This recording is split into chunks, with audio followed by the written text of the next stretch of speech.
এই মুহূর্তে রাজ্য সরকারি কর্মচারীদের জন্য একটি ডিএ নিয়ে আপডেট উঠে আসলো। রাজ্য সরকারি কর্মীদের ডিএ বাড়ানোর প্রস্তুতি, অর্থ দপ্তরের আপডেট। তো বন্ধুগণ, এই আপডেটে কি জানানো হয়েছে, তো বিস্তারিতভাবে জানতে হলে অবশ্যই ভিডিওটিতে প্রথম থেকে শেষ পর্যন্ত সঙ্গে থাকবেন এবং চ্যানেলে নতুন হলে অবশ্যই চ্যানেলটিকে সাবস্ক্রাইব করে ভিডিওটিতে একটি লাইক করবেন। তো চলুন ভিডিওটি শুরু করি।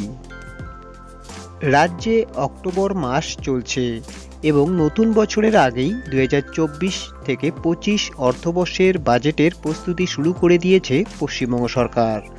অর্থ দপ্তর ইতিমধ্যেই সমস্ত দপ্তরকে নির্দেশ দিয়েছে 11ই নভেম্বরের মধ্যে সংশোধিত বাজেট এবং আগামী 2025-26 অর্থবর্ষের বাজেট প্রস্তাবের প্রোফর্মা পাঠাতে। আগামী বছরের ফেব্রুয়ারিতে বিধানসভা নির্বাচনকে সামনে রেখে এই বাজেটটি বিশেষ গুরুত্বপূর্ণ হবে, কারণ এটি ভোটের আগে সর্বশেষ পূর্ণাঙ্গ বাজেট। তাই সরকারের তরফে বাড়তি গুরুত্ব দেওয়া হচ্ছে বাজেটের প্রস্তুতির দিকে।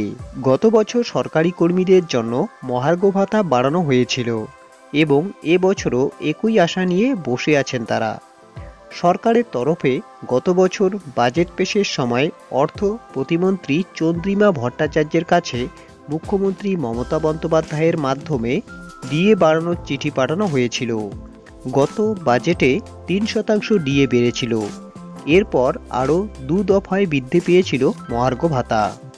বর্তমানে রাজ্য সরকারি কর্মীরা 14% ডিএ পাচ্ছেন, যা কেন্দ্রীয় সরকারের 50% ডিএর তুলনায় অনেক কম।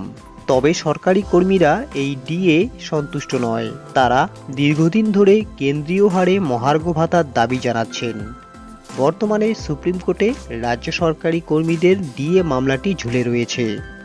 এমন অবস্থায় পুজোর আগে কেন্দ্রীয় সরকারি কর্মীদের ডিএ 53 থেকে 54% পৌঁছানোর সম্ভাবনা থাকায় রাজ্য কর্মীদের মধ্যে ক্ষোভ বাড়ছে।